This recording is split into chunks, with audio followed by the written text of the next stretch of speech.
Connor Bedard is the best hockey prospect ever. Better than McDavid, better than Crosby, yes, you heard me right. The reason this discussion is even taking place is because Connor Bedard did something no one has ever seen before. His performance essentially single-handedly led a Canadian World Juniors team to a repeat gold medal final while posting what is the most ridiculous stat line I've ever seen. In just 7 games, Connor Bedard scored 9 goals and 14 assists for 23 points, blowing the 17-year-old skater record at the World Juniors out of the water. This performance put other all-time great players like Crosby, McDavid, and Lindros's World Junior performances on the back burner. The only reason Bedard doesn't hold the all-time World Junior skater points record is thanks to 19-year-olds Marcus Naslund and Peter Forsberg in 1993. Simply put, no one has ever done what Bedard has done before, and to argue that he can be the best hockey player we maybe ever see, here are more stats comparisons that show simply how ridiculous Bedard has been as a junior hockey player before entering the NHL. Connor Bedard has been tasked with the expectation of the next big thing in hockey. And thinking of junior hockey players that have possessed this title, most of them fall into the 15-year-old exceptional status category for major junior. Names like John Tavares, Connor McDavid, and even Shane Wright in more recent memory are some of these guys. When looking at how each of these players produced at the 2 years underage competition level, each of these players has an insane stat line in their own right. But now let's put Bedard's numbers on this list. And sure, they fall to the bottom, but the most impressive thing about these numbers is what happens when you average out Connor Bedard's points per game. Sure, Connor Bedard only played 15 games, but he put up a 1.86 points per game stat line thanks to a COVID-19 pandemic and lockdown shortened season. Now, if we average out these numbers across a 63 game pace, Connor Bedard jumps from last to first on this list, putting up 117 points over 63 games. This is unheard of. No 15-year-old player has ever scored that many points in any CHL league, never mind the WHL, which is commonly considered more physically demanding and harder to play in as a league than the OHL and the QMJHL. Now, expanding on these stats and moving into the 16 and 17-year-old seasons, you can see names like Sidney Crosby enter this list, and of course, Crosby, Sid the Kid, was just something else. He was amazing, scoring 2.29 and 2.70 points per game over his 2 seasons in the Q. Crosby was absolutely dominant in the modern era. But this was also a time when dead puck was the more common theme. And right now, Connor Bedard is playing in a completely different style of hockey league than Sidney Crosby did 17 years ago. Bedard has 29 games played under his belt so far this season, and at 70 points, you can see he falls third on the 17-year-old draft-eligible skaters list behind 2 of the biggest names hockey has ever seen.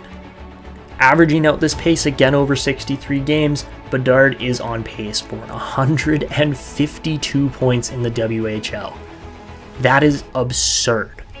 Looking at the style Bedard plays, if you guys don't know already, he looks somewhere along the lines of a Sidney Crosby, Austin Matthews hybrid. He can rip shots in from any angle on his opponents while also having the playmaking ability to see the ice better than just about everyone else on it. Connor Bedard is about to enter the NHL at a point in time where the game has literally been molded to optimize his play style and production. 17 years ago, when Crosby first entered the league with the Penguins, the NHL was a much different place. Headshots, late checks, and physical play were a far more common theme in the dead puck era, and over the last 10 years or so, these have been cracked down upon and penalized more. The NHL Player Safety Association has done as good a job as they can to crack down upon these and make the league a more offensively dynamic and driven competition. Once Bedard enters the league, he will have nobody else besides Connor McDavid and Sidney Crosby to thank for making the league what it is today and fitting his playstyle. When considering just how far Connor Bedard can go, all the science, equipment, training, and performance tactics have ramped up an exponential amount over the last 2 decades or so. Although Bedard is considered a little undersized at 5'10", 181 pounds, this shouldn't be as much of a factor as it has been in past NHL history. While Bedard has shown that he plays with a bit of an edge, I don't think this will be the case right off the bat, as when he entered the WHL, he wasn't very physical, he wouldn't throw a lot of hits or get in other opponents' faces. He was quite reserved while still dominating at that 1.86 points per game rate. I think this is how Connor Bedard is going to enter the NHL as well, where he'll be a little more cautious, a little more reserved, and make sure he doesn't put himself in dangerous situations.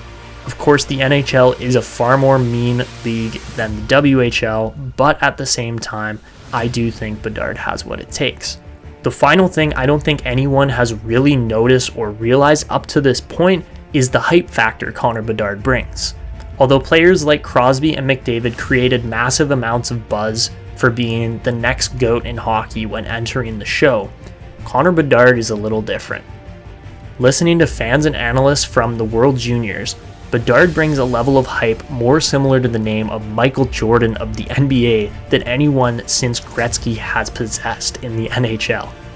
This makes Bedard even more valuable to whatever team lands the number 1 pick in this upcoming draft lottery.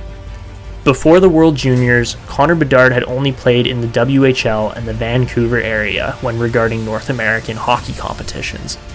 The West Coast was the only place that got to experience this electric atmosphere Bedard creates at a hockey game in person. With Bedard's record-breaking World Junior performance in Halifax last week, I think the East Coast can now expect what is truly on the way with Connor Bedard. But what do you guys think? Do you think Connor Bedard is going to be the next biggest thing in hockey? Do you think he's going to deal with physical challenges and injuries when entering the NHL? Should we even be putting him anywhere in the GOAT status when he hasn't even played a game in the NHL already? And do you even think he is the best prospect in this upcoming draft? Let me know all that in the comments below, and I can't wait to hear it.